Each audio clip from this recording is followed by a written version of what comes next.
Speaking of smoking, Indiana was doing just that last night at the Simon Scott Assembly Hall, as were the students and the entire crowd.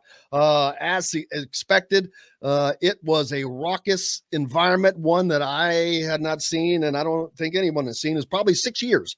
And they got exactly what they came for, but not in the way they expected it, Zach. I mean, no.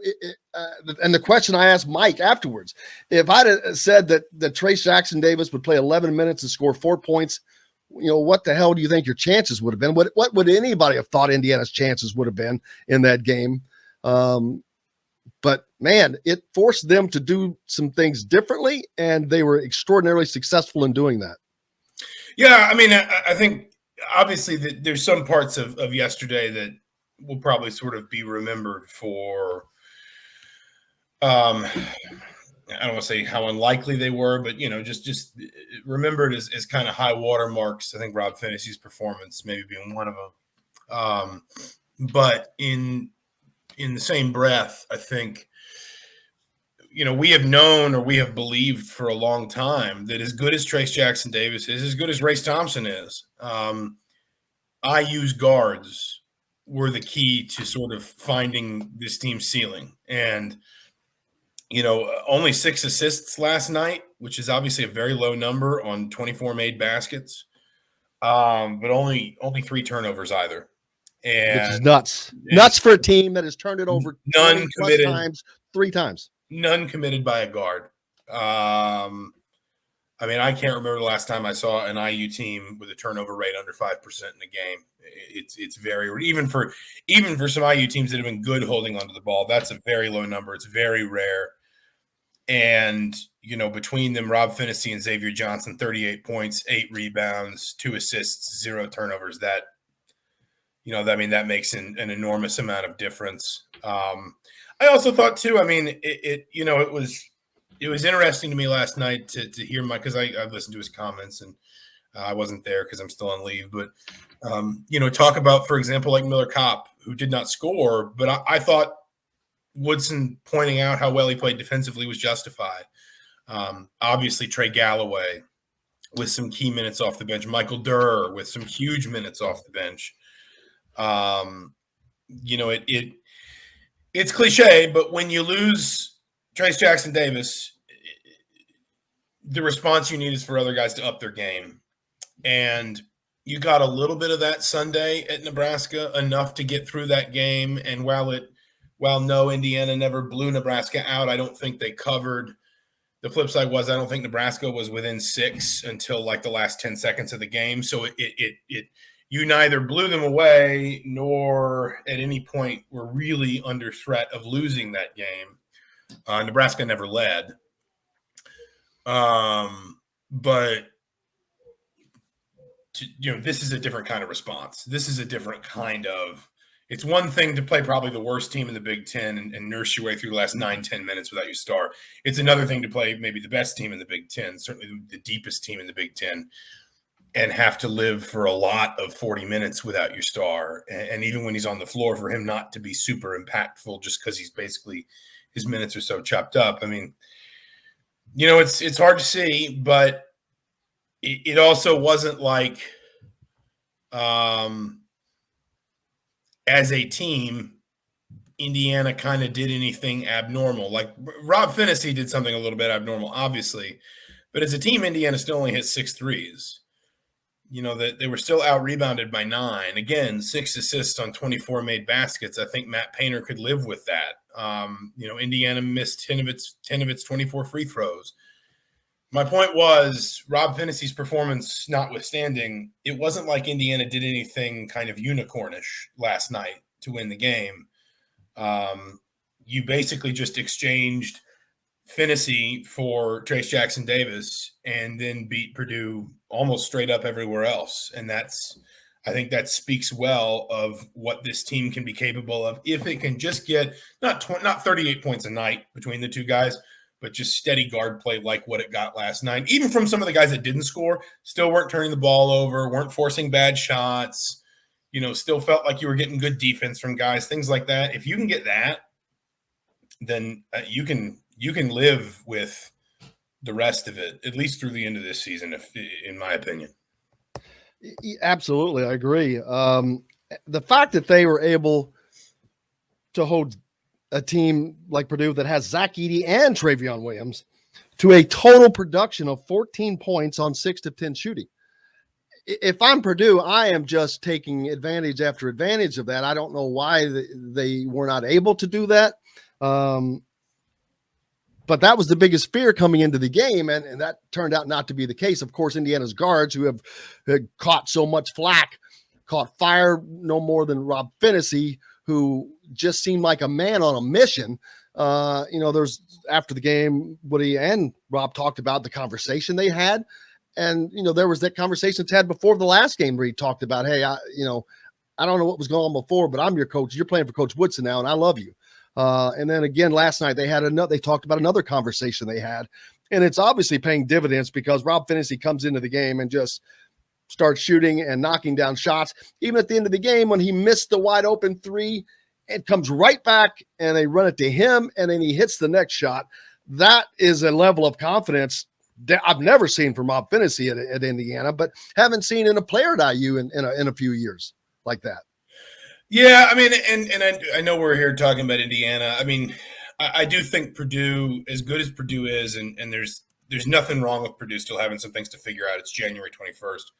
It does still feel like they're figuring some things out, though. Like it still feels like, for example, who's your main point guard? Aren't you maybe just at your best when it's basically Jaden Ivey, but can you do that for, 40 minutes or 33 minutes or however much time he's on the floor? How do you balance Travion Williams and Zach Edey when they're two very different kinds of post players, but you can't really play them together? Where does that leave sort of the role you're trying to find for a Mason Gillis or a Caleb First or whoever?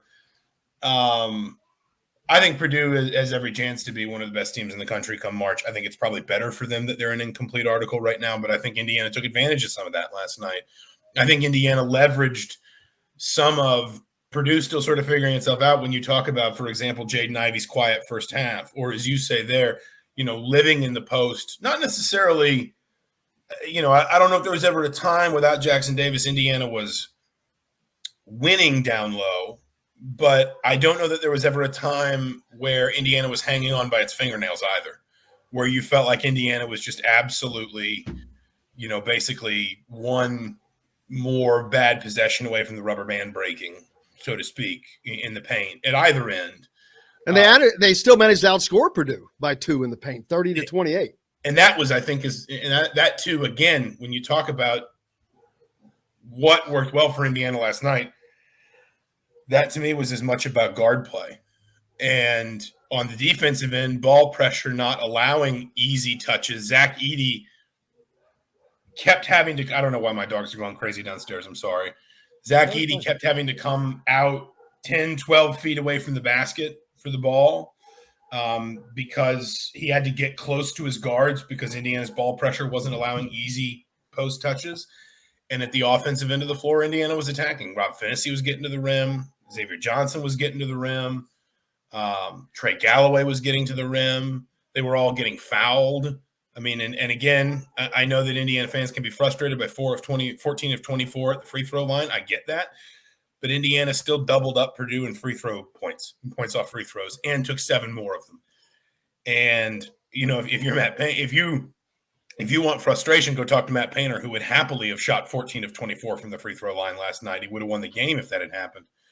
So, I noticed that they shoot 41%. Indiana shoots 58%, and 58% at the free throw line is what gets them by. It shouldn't be good, but again, they doubled Purdue up on free throws. I mean, that put it this way, one of the in a 3-point game, it matters. And in a game where you're playing such an efficient offense, one of the numbers that I think you're probably looking at is, basically point differential on threes plus free throws.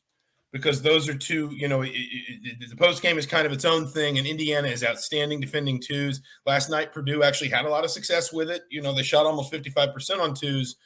But if you're talking about who outscored who in the post, or excuse me, if you're talking about who outscored who at the free throw line plus the 3-point line, Indiana's +1 there.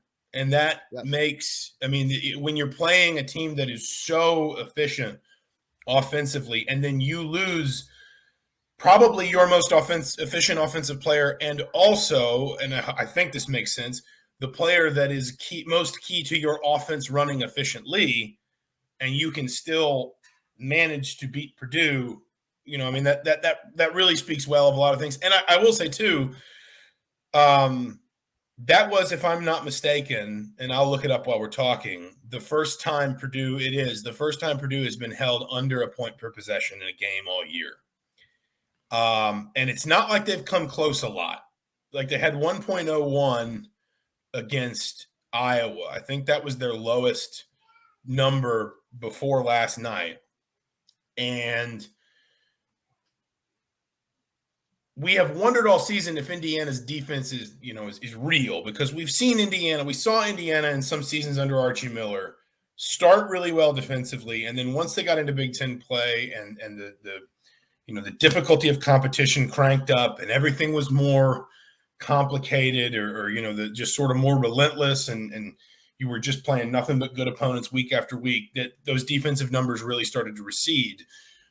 Last night is a suggestion that if you're Mike Woodson, those numbers aren't going anywhere. And if you are Indiana, if you're Mike Woodson, you're looking at your players and you're saying, this is for real. This is going to last. You keep doing this. You keep listening to us. We didn't even need Trace last night against the deepest front court in the league. He only played 11 minutes, and we still became the first team all season to hold Purdue under a point per possession.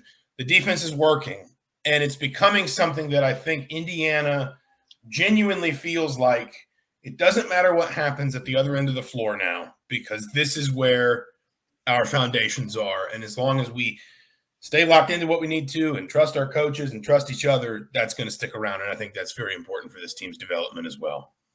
And if any fan wants to get a grip on what the coaches talk about when they talk about all the things they do, trying to put this together, the statistics for this game are the ones that you need to look at, because there are plenty. Purdue outshoots Indiana. They get one more field goal, as you've talked about. They hit two more 3-pointers, but the difference at the free throw line. But these other numbers, the turnovers, 10-1 in the first half, nuts. 12-3 overall, and again, like none of your turnovers. And when you only have 3, it can't be that bad. Like if you have 3 turnovers, they could literally be Xavier Johnson turning around and throwing an alley-oop to Jaden Ivey, and it's still two of them were by Trace Jackson Davis, who played 11 minutes in a game. But when there's no guard turnovers, like Trace Jackson Davis turnovers typically don't lead to runouts. They don't lead to high-value possessions because they happen in high-traffic areas, and it's one of it's a loose ball on the floor or somebody fumbles it out of bounds. Either way, you have time for everybody to get back and set your defense. It's not those home run turnovers where it's a lazy pass around the perimeter, it gets picked off, and it's 1-on-none. So it's not even that it's just a low number of turnovers. It's also, and to be fair, the Iowa game kind of notwithstanding, Indiana's has been better at this recently. I mean, it genuinely has. Nebraska wasn't great either, but like Penn State 10.1%, Ohio State 13.3%, Minnesota 9.5%. Indiana has been limiting turnovers. And again, and in particular, it has been limiting those, what coaches call like touchdown turnovers, the ones that just go straight back the other way for points. And as much as I know he can frustrate fans at times, Johnson, you might be talking about? I repeat this number again. His assist rate all season is 31.4%. His turnover rate all season is 20.7%. In conference play alone, his assist rate is 30.1%. His turnover rate is only 16.6%. Rob Finney has seen a similar dip. And his numbers neither of his numbers is as high, but his assist rate overall is 17.9. His turnover rate overall is 18.9. In conference play, his assist rate is 16. His turnover rate is 13.7. They have both gotten substantially better deeper into the season, even as competition has stiffened. And those are the guys whose turnovers you need to eliminate the most. You can live with some big man turnovers because you don't want to waste possessions. Nobody's going to be perfect. And big man turnovers don't tend to lead to high quality transition opportunities. Guard turnovers do. And that was a big part of and Purdue was committing some of those last night. That's the other part of it. You were forcing Purdue into some of those without committing any of your own.